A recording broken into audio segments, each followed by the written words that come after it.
All right, welcome to Radio Wasteland. I'm your host, Chauncey Howarth, and this is my co-host, Sean. How are you doing, Sean? Hello. Good. You going to vote tomorrow? Yes. Yeah, me too. I haven't done any research for it whatsoever, other than, I watch the news nightly, but I'm not, I have a big complaint about our voting system, and that is that we're supposed to, we've created this world full of grayness and fake news and whatever people want to call it. Sure. And I'm supposed to be educated to vote tomorrow, while we've also created a world where I literally work more than 60 hours a week. I have the 3 radio shows, I have 3 kids and a wife, and I'm supposed to be totally, ready to throw down and argue with a stranger on the street about birth control. Yeah, but college students are supposed to do all the reading, and you're supposed to read the end-user license agreement for iTunes, and no one does those things either. It almost seems un-American to, research who you're going to vote for. You just go in and choose the person with the most appealing name, and just, check that box, and that's the American way. That's what we do.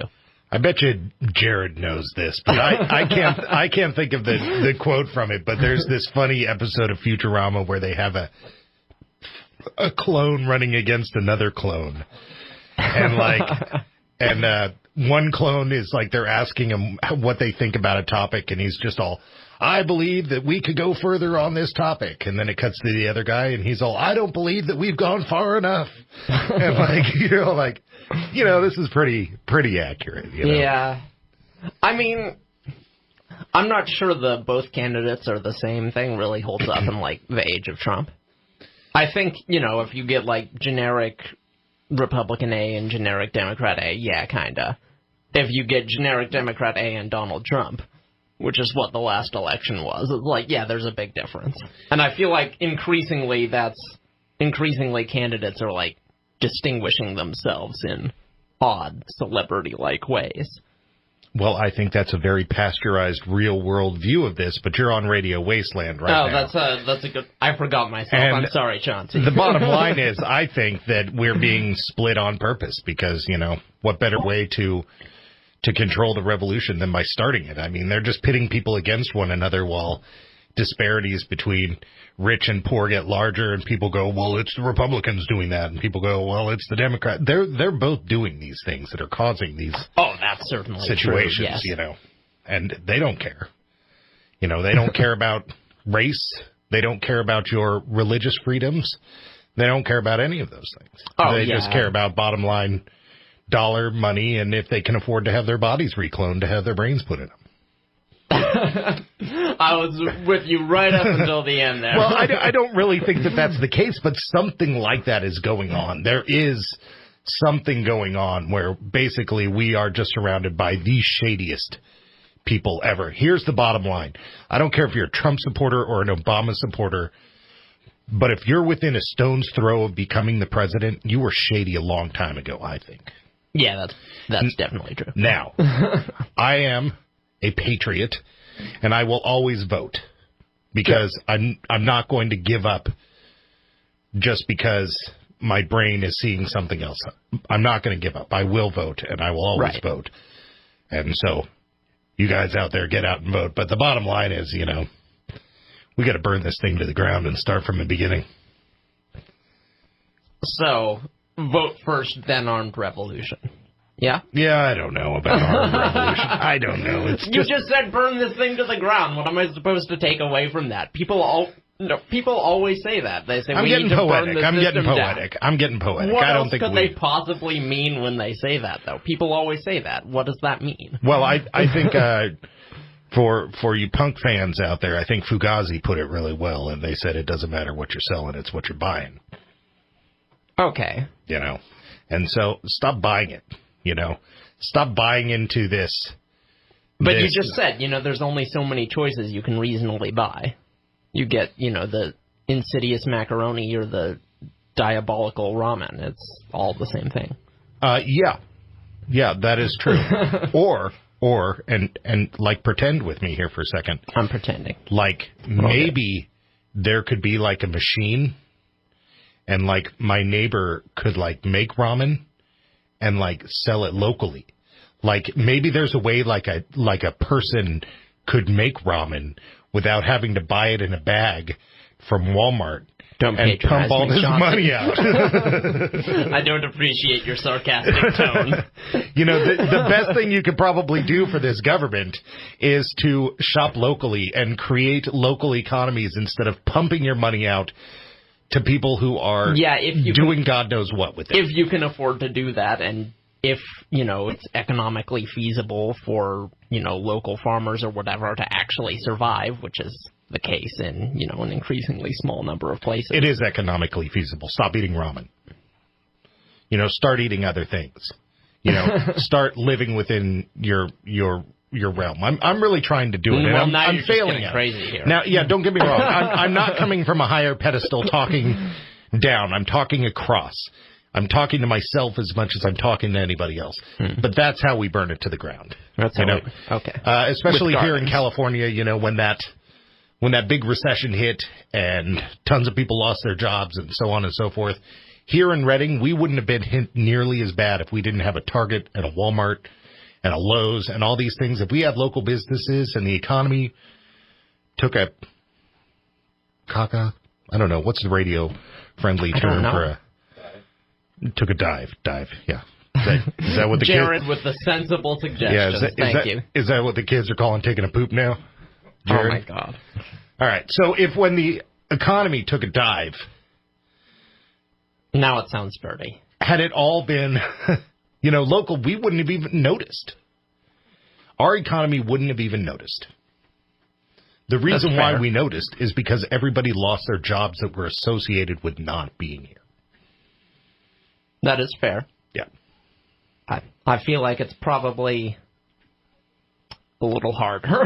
It is, and that's why it's like it's easy to slip into it, and it's so hard to get out, you know. And I have no idea how we get out or where we get out, but that is how. With armed revolution, easy. Armed revolution is. Look throughout history. Armed revolution, 90% of the time, just passes the buck to somebody else who's super shady.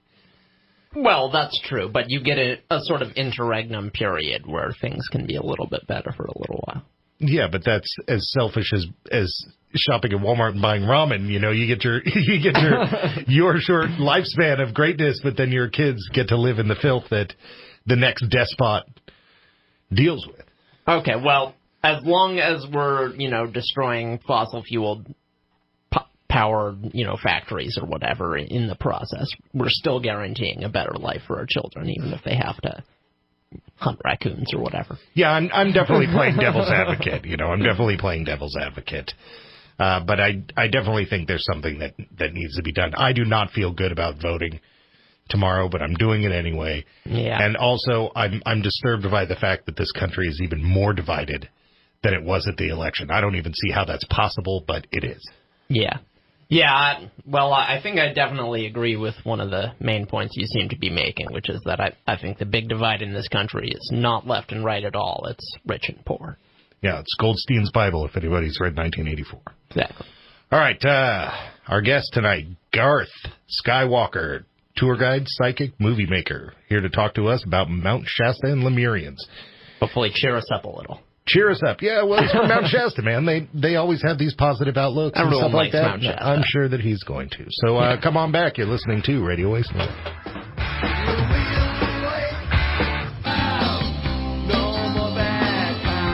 All right, welcome back to Radio Wasteland and our guest, Garth Skywalker. Are you there with us, Garth?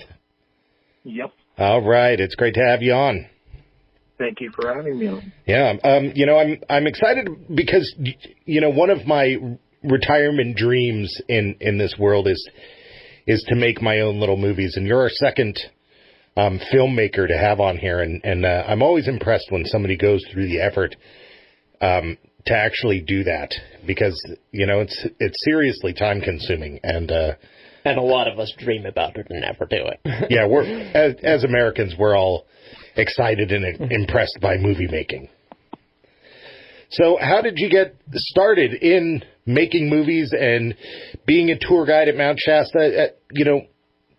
What path did you take to get there? Well, it's been a long, circuitous route. When I was very young, I saw a James Cagney black and white movie on television. And that man shot 3 people with a snub-nosed .38 without aiming. And I thought, wow, that's quite a story to tell. Yeah. I was amazed by the flickering lights in the dark room. And as I got older, I started seeing my own visions as a conduit for the Creator and the Great Spirit and Mother Nature. I've been picked out among 7.5 billion people to be one with a glimpse of the big picture. And in that regard, I've always written stories based on my experiences since I learned to write. And I started writing short stories, and I morphed into longer short stories, and that morphed into writing screenplays for Disney 25 years ago. Because I was of a mind that Disney is teaching morals and ethics to generations. And it used to be fluffy and light and beautiful, but then it turned into rape and pillage and murder, and they switched from being nice to being mean. And I thought maybe if Mark Twain had come back and wrote a story and Disney got wind of that, maybe, just maybe, we could get back to helping people through our storytelling instead of causing problems. And now here we are, 40 years later, and we've got constant instant schoolyard happening. It's not okay the way people have trained other people to act in society. So are you saying that you think life is imitating art, or that art is imitating life? I'm saying that the purveyors of movies for the past 2 generations have polluted minds. People don't understand how polluted they are when they watch that stuff over and over again. Right now, girls and boys are coming back from the wars, and they've got PTSD. The men and women that sit behind a video control and send bombs to kill real people, they have PTSD, and they're sitting half a world away. So the correlation is there. When you see that graphic violence, you get PTSD, or you're not a human being. Human beings are meant to feel and react when they see that kind of thing. And people aren't feeling and reacting when they see that kind of thing. It's normal now, and it's not supposed to be. So I wrote a movie, but it's based on a short story I wrote in high school. My first feature-length screenplay. It's called Hobo Grove, and I wrote it with the Disney budget in mind. And then I went to Hollywood, and I knocked on the agents' doors, and nobody wanted a story that Mark Twain would have got a kick out of, maybe, if he were alive. Although I did channel the man, and he liked it. And it's live on YouTube. Anybody can go see it 24/7. I have seen it. Oh, what do you think? What did you think? I thought it was heartwarming and interesting. I did. I felt that, and I wasn't really making the connections that you're saying now as it being explained to me.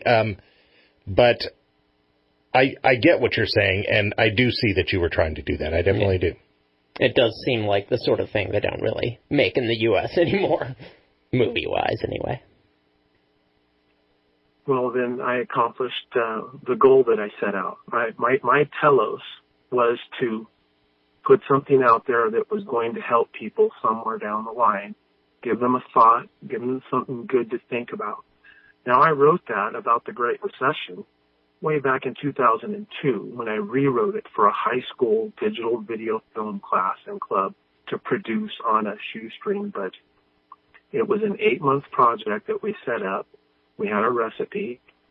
We shot the interiors during the winter months and the exteriors during spring and summer.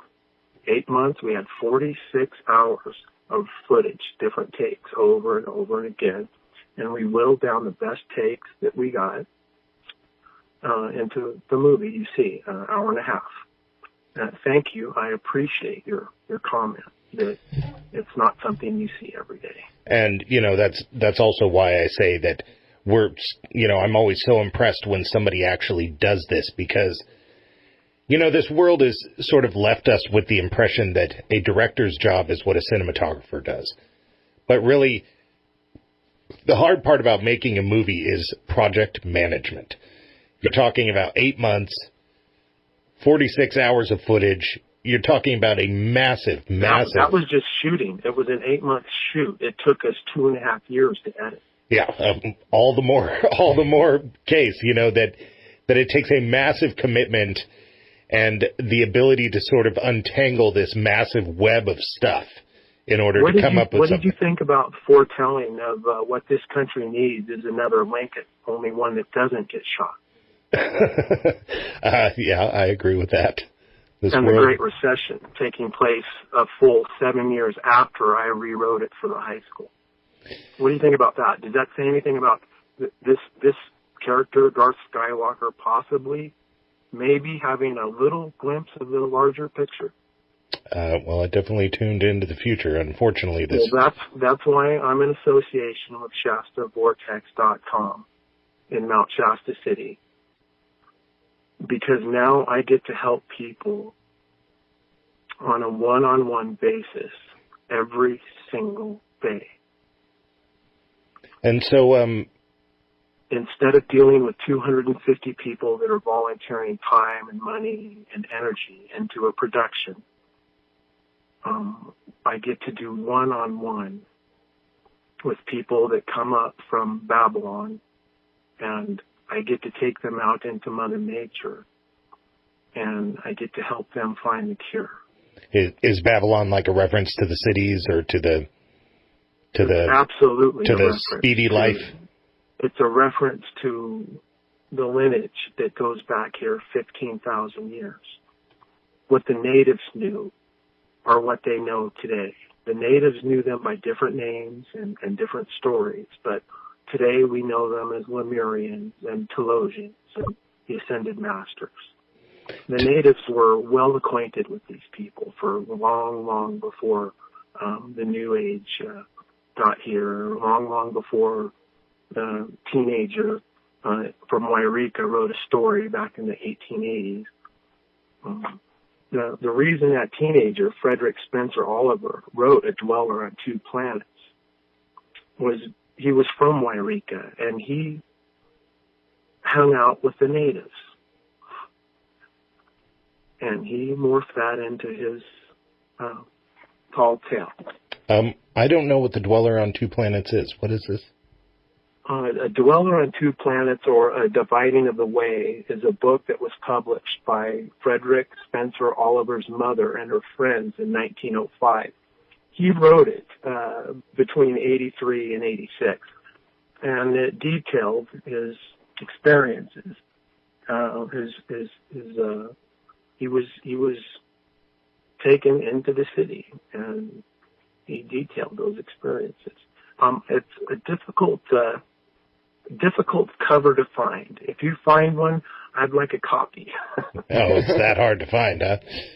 Well, right down the street from us is the Shasta Historical Society. I wonder if we could find a copy in there. That'd be nice. Yeah.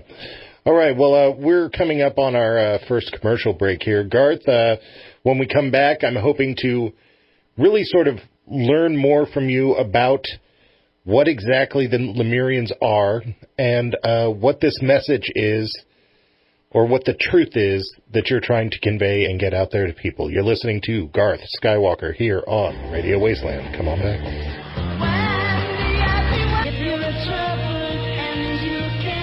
All right, welcome back to Radio Wasteland, and our guest, Garth Skywalker, here. We're talking about, now we're going to talk about Mount Shasta and Lemurians and Telosians. Maybe you can hit me first with what a Telosian is. I've never actually heard that Well, Telos is the fabled city under Mount Shasta that people have been talking about for well over 100 years. The author H.P. Blavatsky in the 19th century, who started the Theosophical Society, he wrote about the highly evolved beings that live under the mountain and periodically come out and bestow their jewels of wisdom, of peace and harmony to specific people on the mountain throughout the years. In 1925, author named Selvius linked Lemuria, the lost continent off the Pacific, to Mount Shasta, stating that the inhabitants of Lemuria had to escape their island after the attack by the Atlanteans, and their island sank. They were evacuated to Mount Shasta, and they've lived under the mountain ever since. Another author, Harvey Spencer Lewis, wrote the book in 1931, Lemuria, the Lost Continent of the Pacific, the Mystery People of Mount Shasta, and went into more detail. All books that ought to be available if people would like to delve into that, more about that. My experience has been the last 18 years on this mountain. I have seen and heard and experienced things that are otherworldly. I have met people on this mountain that I don't believe exist in real time. But nevertheless, I had the experience with them. And part of that was I was opened up after going into a sweat lodge below one of the campgrounds on the mountain 10 years ago. And I met a medicine man who became my medicine man, named Charlie Tom. And he helped me go from a person with a severe debilitating back injury that thought I was going to end up in a wheelchair, and then worse because of all the pain. He showed me that these bodies are resilient. And sometimes the doctors are wrong. And with the power of positive visualization, good nutrition, good health, sweating is a worldwide known remedy to help cure ills. And people have done it all over the world since the world began. And I was fortunate enough to find out about it 10 years ago. And I've gone into ceremony, and I've seen and heard things that you can't explain. You have to experience it. You have to seek out a bona fide medicine person that has opened his sweat lodge doors to people of all cultures and is a teetotaler, somebody who doesn't allow drugs or alcohol, and requests that you fast and cleanse yourself before entering the sweat lodge, because there are thousands and thousands of those that will charge nickels and dimes to tourists to give them the experience, but it's not the same.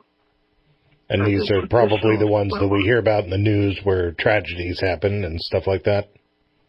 Yes, it's been documented. There are those plastic credit card shaman and Shaw women who find those seeking something that is within, outside of themselves. They're not willing to look themselves in the eye in the mirror and come to terms with this fact, considering everything we know about science, everything we know about the stars, everything we know about planet Earth, that we're here on this blue planet out in the Milky Way is an effing miracle. It is a miracle. Well, I definitely agree with that. People need to understand how special it is to be alive on this planet. And that's what the Telosians' message is. And Their so message earlier to when you us- were talking about how you were chosen from 7.5 billion people to spread this message, this is the message that you were chosen to spread. I'm only one out of 7.5 billion, and there's a psychic tsunami of love that is surrounding this planet.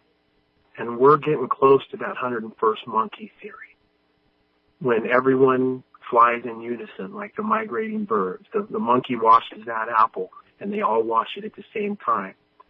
We're coming really close to that here in the age of Aquarius, the beginning of the age of Aquarius. Yeah, that's interesting. I actually referenced the 100th monkey theory. Pardon me? I actually reference the 100th monkey theory here quite often because I find it to be so interesting. And Obama told us things are going to get worse before they get better. Boy, was he right. Yeah, arguably that's been going on through a couple of presidents, though. Huh? And that's just, the most recent history. It's been going on since old Uncle Ike told us to beware of the military-industrial complex. I mean, this is not going to watch. There is a blue wave that is circling this planet. And I know a lot of your listeners are hardcore, right, conservative, but I'm sorry, and I pray in gratitude for their healing, because there is great healing that needs to take place in the hearts and minds of all of those who are pointing fingers at others because they don't understand there's three fingers pointing back at them. When we see something that we abhor, we are looking at a mirror image of things that we don't like in our own personality. So we're teaching ourselves. And I have a lot of friends and family that are conservative and Republican and Green Party and Libertarian, and I love them all equally. And the message is this: it's our sacred duty as Americans in the United States to teach the world through proper examples of what works in an enlightened society. And when we don't do that, then we have a chance for healing, because that's what we're here to do. Every single one of us in America. I don't care what your ideology, your religion. As a United States citizen, or a person that's becoming a citizen, or a person that's come here and hopes to be a citizen, every single one of us, it's our duty, our sacred duty, to teach through proper examples of what works in an enlightened society. And there are examples. We do have examples. Unfortunately, those examples have been usurped by the 1% that have been trained by the reptilian Anunnaki that biogenetically engineered us to dig for their gold and diamonds. But what they didn't understand was, when we start eating meat, our brains are going to grow, and we're going to have a different idea than just dig for their gold and diamonds. Does that make sense?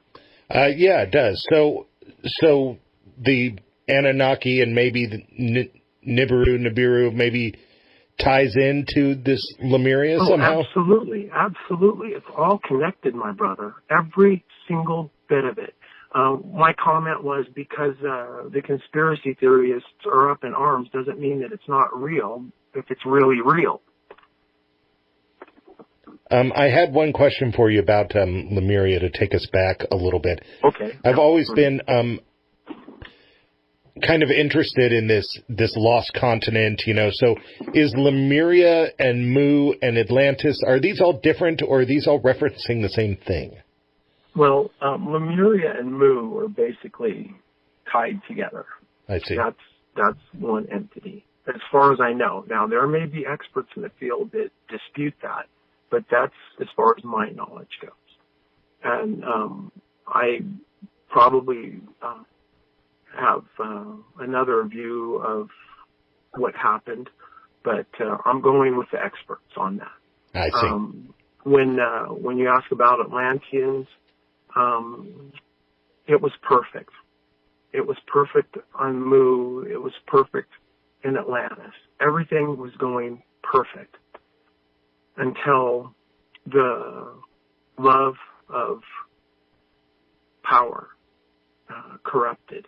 Well, let me cut you off there. We're coming up on a commercial break, and I definitely have a lot more questions about this one. Power corrupts. I agree with that. You're listening to Garth Skywalker here on Radio Wasteland. Come on back. All right, welcome back to Radio Wasteland, and our guest, Garth Skywalker, here. We're talking about Lemurians. So, Telosians come from Telos. So maybe you can help us to understand this a little bit. It's two different tribes. You've got the Lemurians that came out when their continent was lost due to the war with the Atlanteans. Due to them, the Atlanteans got really full of themselves. They thought they were all that, and they went after Lemuria. They went after the Lemurians and Mu, and that was it. Cataclysm. The Lemurians escaped, the ones that survived, to Mount Shasta, and they moved into the Lemurian gardens under the mountain near the Crystal City where the Telosians, the highly evolved beings, the ascended masters, live. Adama and his brethren and sisters and all of the highly evolved beings that they talk about in the books by the different authors that write about Telos and Lemuria. Okay, so we've had a guest on here before. I'm not remembering who it was specifically, but they were saying that inside Mount Shasta, basically the city exists outside of our plane of existence. Is that? There are vortices all over this mountain and portals. And there are specific ones that we go to, and we will do guided tours into Telos and the Lemurian gardens, provided our clients are ready for that experience. Not all of them are. We run into quite a few who aren't able to be honest with themselves. And in that regard, we help them overcome that and then allow them the opportunity to re-enter at another time if they're denied entrance. And the only reason they're denied entrance is because they're not truthful with themselves. So what does one of these tours look like? Like for a listener who's interested, what are they getting themselves into? It depends on the client. We cater each tour specifically to the client. When they show up, we give them a checklist of specific things to bring, and when we meet them, we will ask them what their intent and desire is for the day's events. And then, because of our extensive knowledge of the portals and the vortexes on the mountain and the sacred spots, we're able to steer them into an experience that is an awakening, a healing, a curing of that which society burdens those of us that choose to be on that hamster wheel of high-priced goods and services. And, you know what I'm talking about. I unfortunately do, because I not only... I think that's how we started our show, actually, before you came on. I'm trapped on this wheel. This world has created this world where, my kids need pants and they need food and they need, I have 3 children. I'm very much in this wheel. I was talking in the introduction. I literally work 60 hours a week. You've been trained to do that by the 1%. I agree with you. I need some vortex. You're doing a great job. You're making them all rich. I agree with that. Yeah. Now, that being said, they're eligible for healing too. Do you understand that? Yeah. Well, it's just they're lying to themselves just like the rest of us, right? They're just better at it. Over 2,500 billionaires on Mother Earth who have drawn lines on her and have bought and sold pieces of her to each other to make themselves rich. And there are 70 million in that 1%. 70 million people that are raping and pillaging, and they've got their heels on our neck. Well, it's time for us to stop that with progressive action at the ballot box. Tomorrow is voting day in California. I don't care who you vote for, but you go out and you make your voice heard, or you're not part of this experiment in democracy. You are a complainer and an armchair quarterback who couldn't give a fig about this wonderful idea that got usurped by the 1% when we didn't listen to old Uncle President Eisenhower. He warned us 60 years ago not to let this happen. And now here we are on the brink. When you pray for peace on earth, well, the old Twilight Zone episode was, yeah, it'll be peaceful after all the bombs cook off. So we need to be specific with our prayer, especially on Mount Shasta, because it is one of the fabled 7 sacred mountains on this planet. And with the prayers that we come up here with, and our ceremony that we do in Sacred Sweat Lodge, we're praying for you. We're praying for your family. We're praying for your descendants, for the next 7 generations to live in this garden harmoniously with nature. Well, I appreciate the prayers. And we're getting close to the end here. You just said something that really piqued my interest. Do we know what the other 6 mountains are?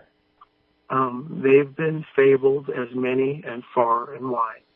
But the reality is the finest property on Gaia's green earth is right under your feet. I agree with that.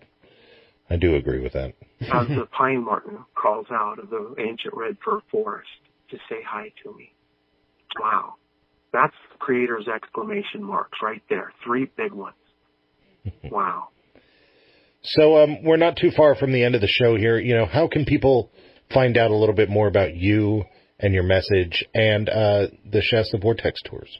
I'm on Facebook, Garth Skywalker, 3 words. And yes, Luke and Leah are my cousins. And I had an evil brother, but we turned him to the good side. Well, that's good. Oh, that's, yeah. And what about the Shasta Vortex tours? The ShastaVortex.com is where you'd like to go. If you'd like to experience any of that or more, and we'll cater a tour for you specifically. You call Ashlyn. She's my associate and the owner of ShastaVortex.com. We're in downtown Mount Shasta on Chestnut Street. If she doesn't answer the phone or if she's not there, then please leave a message and we'll get back to you just as soon as we can. And we will cater a tour for you to find that which you seek. Yeah, and you very much just reminded me, Ashlyn was the one that we've had on the show where we were talking about Lemurians before, and she was helping. And that's she was why helping us. I'm associated with her. When I met her about 12 years ago, as I was volunteering up on the mountain with the U.S. Forest Service and the Bioregional Ecology Center, she's one of the thousands that stood out as the real deal. She is the real deal. A channeler of extraordinary capabilities, a seer, a diviner of wisdom. Well, there's 7.5 billion people on this planet, but there's only one Ashlyn. Yeah, we really enjoyed having her on here. She shared some of her poetry with us. I'm glad. Maybe we can do this again sometime. I enjoyed it. Yes, I would love to do it again. And there's more. There's lots more. Man, I could tell because we were covering There's no doubt. We were covering a couple topics there that I wanted to go back to, but I knew that we needed to move on. Unfortunately, we're at the end here. Garth, you've been listening to Garth Skywalker here on Radio Wasteland, talking about Mount Shasta and Lemurians. Thanks for checking us out. All right, welcome back to Radio Wasteland. You've been listening to our guest, Garth Skywalker. I've been having to overly articulate that. Being a child of... I was born in 1976. Right. What came out in 1977? Star Wars. That's right. So Good. Okay, I don't look like an idiot. So I kept like having to keep myself from saying Darth. Right. Darth Skywalker. That's what you would naturally say. Right. In this situation. Right. It's like, dude, it's Vader now. Come on. Yeah, totally. It's Vader in front of my friends. Totally. Yeah, totally. You can just call me Vades. Spoilers for anyone who hasn't seen The Empire Strikes Back. What? He's his father. Also, dude. He's his father. What? Yeah, I know. I'm so sorry. You may as well just not watch them now. So I find a lot of this really interesting for a couple of reasons. For one, I am a big fan of ancient history, and so I enjoy Lemuria, Atlantis, Mu. Yeah, me too. I find that stuff really interesting. I also find it... There's so little written about this. Mm-hmm. And what definitely was written about it, it's like an entire belief system that has been channeled from the ether. Yes. You know, I think that it's really interesting, but, you know, in the world of nuts and bolts sorts of paranormal research, that, you know, it has a hard time finding a foothold there. Yeah, I mean, that's fair to say. There's not the hard underpinning of solid evidence that you might find in, you know, if you're talking about Roswell or something. He did say he had experiences himself that he couldn't explain, and that seemed like that's what made him believe in all of this stuff. It sounds like he's trying to help other people have similar experiences. Right. So, you know, you can't fault him for lack of hard evidence when he's trying to spread the word through direct experience, I suppose. Right. But, yeah. But it was different. As a skeptic, it becomes difficult for me to really sort of get into the history or the mythos. I mean, he himself used the term fabled mountains. I mean, so I guess I shouldn't be too worried about using the term myth, but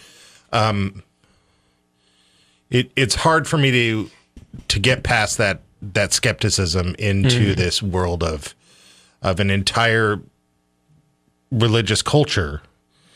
And I'm sure that they don't like the word religious, an entire spiritual culture that's really just based on channeling beings that live in Mount Shasta. To be fair, I think probably a lot of our spiritual traditions on planet Earth are based on something equally ephemeral just so long ago that we can't remember. And now there's this long tradition. That's true. I never really thought about that. I didn't. You know, and I definitely... I make this argument a lot because I oftentimes interact with people who are very religious but make fun of Mormonism. And there's a lot to make fun of, frankly, because there's, you know, a bunch of historical inaccuracies and so forth, anachronisms in the Book of Mormon. But I'm always just like, this religion was created recently. You know, if you and therefore it has a paper trail. Exactly. Right. You're lucky that your religion didn't leave behind very many records, or we would point and laugh at those too. The funny thing is, the one thing that doesn't have a paper trail is the Book of Mormon. That's true. Yeah. But, I mean, there's something like there were supposed to be, you know, these golden tablets. Right. Which a bunch of people supposedly saw. And the seer and stone. Were, physical objects that, you know, were supposedly taken off to heaven at some point, but which were on Earth for a long period of time. So. Yeah, and so there, I understand. The 19th century, it's all recent and, you know, much more... It's much easier to verify or not verify that than loaves to fishes 2,000 years ago. That's very hard to pin down, right? Right, and as a person who is non-religious, non-spiritual, and a skeptic in general, to me, for one, Mormons and Catholics are Christians, because the word Christian to me means that you believe in Christ. And anybody who believes in Christ, in my opinion, is a Christian.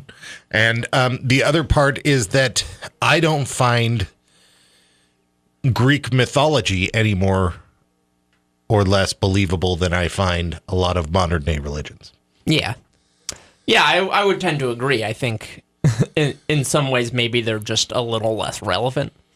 Yeah, the sole like thing that's the distinguishing feature is just that, maybe we don't really need myths about hecatoncheires or whatever anymore. But right, but I mean, but the New Testament still applies. Right. Well, I mean, it's like, can 30 billion people be wrong? I mean, so to bring it back to Garth and Ashland and their belief system,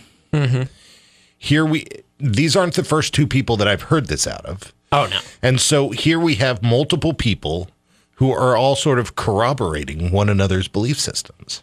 Sure, yeah. It's like, does that add credibility? Does that, I've always I think it does, yeah. I'm still in a place where I'm like, they're sincere. They're clearly sincere, and now I want to know more. But I'm not going to believe it unless I see something of my own that makes me think that. I'd have to have an experience of myself. Right. I was and thinking that about, holds for pretty much any spirituality I can think of. Yeah, I was thinking about this earlier today, and like I would like to be a part of these things and go sit in their circle in the vortex and try. But to be brutally honest, and this might be a little bit depressing, I'm not sure I even know what happiness is. I know I don't know what contentment is.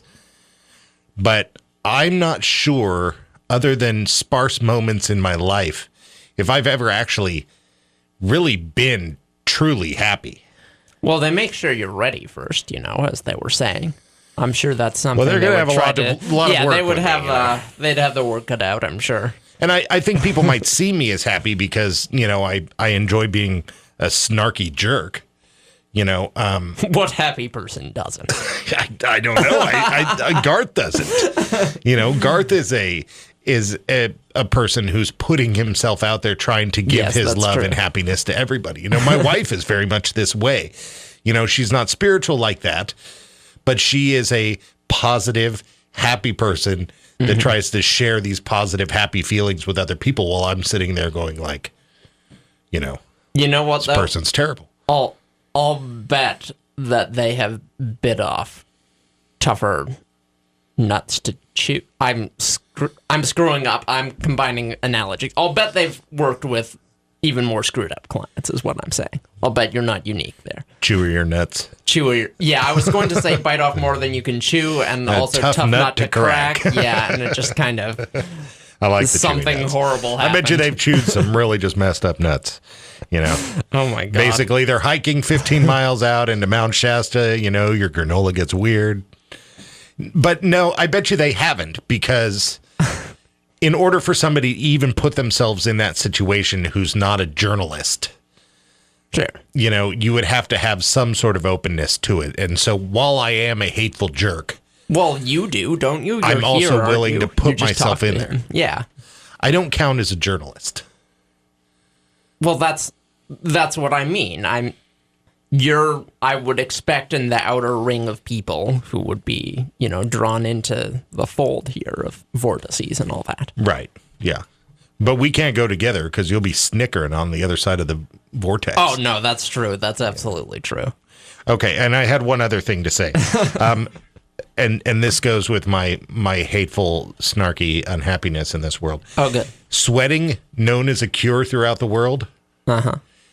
As an overweight man, I am like the healthiest dude on the planet. I sweat, man, a lot. I almost died yesterday helping my friend John move into his new house. It's like I moved like 2 boxes. By the second box, I'm all, oh, God. I sounded like James Gandolfini breathing. It was like terrible. You know who James Gandolfini is? It's going to ruin your joke if I don't. You don't? No. All right. Everybody else listening knows who he is. You just don't know. You think other people are listening? Yeah. Oh, yeah. Okay. Cat and cat. Yeah, okay. Good point. Cat and cat are listening. I know that. Yeah, they are. And we're grateful to you. All right, Cat and Cat. You've been enjoying Radio Wasteland. Come on back for the news. Good God, creepy bug. Where the hell have you been? It's time to wake up. This is 1977. Your high school years are over. Glooming is most likely gone. No one cares about the drugs in the bed you had going on. All right, welcome back to Radio Wasteland. Sean, you got some news for us? I do, and it's The same news story I've touched on a few times ago. It's not the mead guy, is it? No, it's not. Okay, This is, the famous Tic Tac video. Oh, yeah. Yeah. So there's been an update on that. Another report. The reports don't stop coming, it seems, since the New York Times and Washington Post broke these couple of stories about the UFO program last year. And so we've got another report. This one details how the U.S. military, specifically a couple of Navy aircraft carriers, during the time that this Tic Tac video, and for those who don't know what I mean, it's the grainy black and white video of the object, the UFO, that just behaving in a way that they can't explain, taken from jets, F-15 fighter jets. Right. It was basically a large white Tic Tac shaped object that was about 47 feet.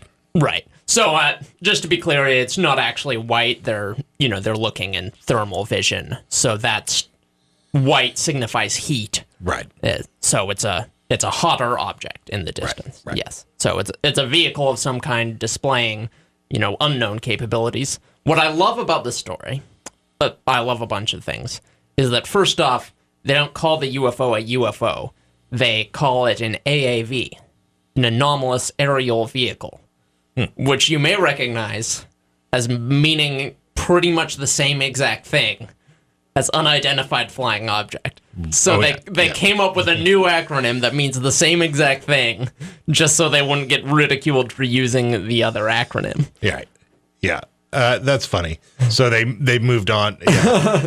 Right. They had to say, so it's the flying thing. We don't know what it is. So you're saying it's an unidentified? No, it's an anomalous. It's an aerial. Right.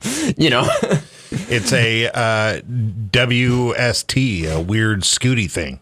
Exactly. Yeah. Like they're much more believable. They're gonna run out of those at this rate, because the fact is they did see this thing, and So this thing was basically hounding these aircraft carriers. They were seeing it over and over and over for a period of 2 weeks.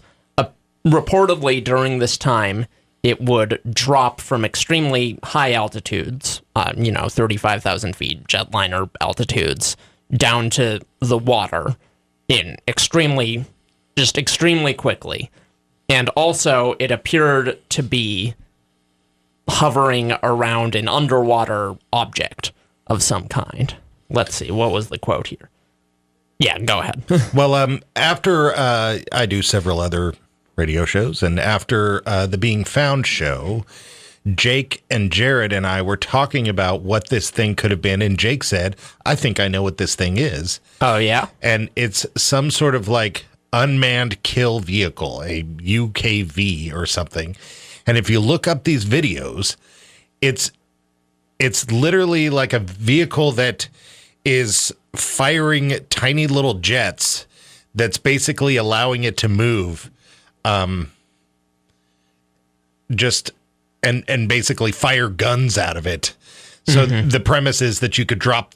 Now, the one that he was showing us was, maybe, 4 feet wide, 3 feet wide, something like that. Right. And the premise was that you could drop it into a room full of people, and basically it would move around at potentially supersonic speeds and basically kill everybody in the room. Well, that's concerning. If that was, hovering around. Well, he showed us the video. This thing was real. This was not. Right. This is an actual. And the video he was showing us was from like TLC from like 10 years ago or something. And yeah. So well, this is from 10 years ago. This was 2004. Oh, so 14 years ago. That's terrifying. Yeah. Yeah. Let's see here. It also says the report lists the advanced sensors involved at the time. That is what the aircraft carriers were equipped with. AN/spy capable of tracking a golf ball at 100 miles. The E-2C Hawkeye airborne early warning aircraft, as well as shipboard radars, etc., etc. Pilots also reported a large disturbance just under the surface of the ocean, round and 100 yards across. It appeared as if the Tic Tac was rendezvousing with the underwater object. So, among the key findings in the report, the AAV is not something that belongs to the U.S. or any other nation. It was so advanced it rendered U.S. capabilities ineffective. It showed velocities far greater than anything known to exist, and it could turn itself invisible, both to radar and the human eye. So one of two things is going on here. Yes. This is either aliens, or this is like some serious James Bond business. Right. This is like a rogue nationless, Right. My problem with this is that neither one of those is particularly plausible, and yet these sources are pretty much unimpeachable. Right. Like, as far as they go, this was reported in the mainstream media. It was in a report that our government gave us. Maybe our government's lying. Our government lies a lot, but why about this? Yeah, why would you lie in a way that created more questions? Yes, exactly. Yeah, totally. Especially when you're basically saying the largest, scariest ships that we have. Or we had 14 years ago. Right. But yeah. At the time, if you're the enemy and one of these ships comes over the horizon at you, that's like the worst possible thing that could be coming over the horizon at us. Mm-hmm. That's not a missile. Mm-hmm. That is like a death ship. It's like full of planes. It's full of troops. Right. It's and aircraft carriers, for one, are not just aircraft carriers. Aircraft carriers don't drive around by themselves. They're part of a what's it called? It's basically a collection of ships. There's an ammunitions, an equipment ship. There's other ships on the side. I mean, they're part of a group. Yes, the ship, the USS Nimitz, was not alone. I finally got there. It's called a carrier group. Okay. Yeah. So it's part of a carrier group, So basically, here's the scariest collection of we're going to kill you. And so now the government has come out and said, hey, our scariest collection of we're going to kill you had no idea and couldn't even deal with this thing. Yes, which belongs to who knows who, which may have been rendezvousing with some underwater object, which who knows what that's about. Right. Absolutely terrifying. This is just a completely crazy report to be given to us by our own government. And why does the government keep giving us this stuff? I don't know. It's weird. Everything about this is thoroughly bizarre. And you think they're getting in front of leaks? Maybe. I mean, I'm not really sure how much digging the news organizations had to do to get this. I really just don't know. But a lot of the stuff I report, a lot of the stuff we talk about on the show, I can come out with a dose of healthy skepticism. But even in my most skeptical mind, I cannot make sense of this in a way that just works with the boring ho-hum ideas you have of existence as you go throughout your normal day. I cannot come up with a prosaic explanation for any of this. It is just too weird. Yeah, I agree. Totally mind-blowing. But before we end the show for the night, what was it? Last week we had Cameron Carlson. That is correct. And you didn't get a chance to give us your news article. And I know you don't have it in front of you, but you said you had some actual zombie news. Oh, yeah, that's right. Well, so, I mean, this was a fun thing here in, what was it? Lake Hood? Somewhere in Florida. There was a bit of a panic when the city sent out, as they sometimes do, an alert saying, hey, there's a power outage in this and that area. And, you get automatic text message alerts saying, hey, these areas have power outages. Someone hacked the message, so it said, we've got power outages. We've also got extreme zombie activity. So basically the message was hacked to warn people, stay indoors, we got zombies. Oh, and the power's out. Do you know if they ever found out who did it? They never found out who did it. They determined it was not an employee. They have no idea. That's pretty awesome. Yeah. So it was topical, too. It happened like a day before a zombie show. Right. That is perfect.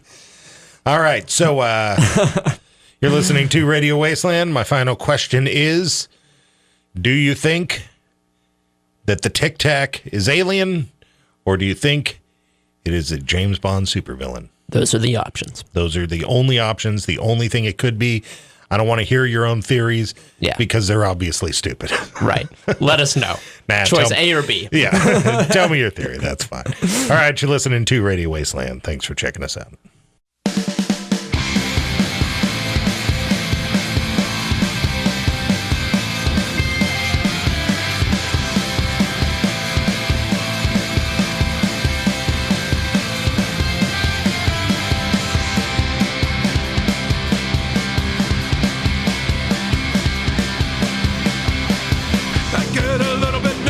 When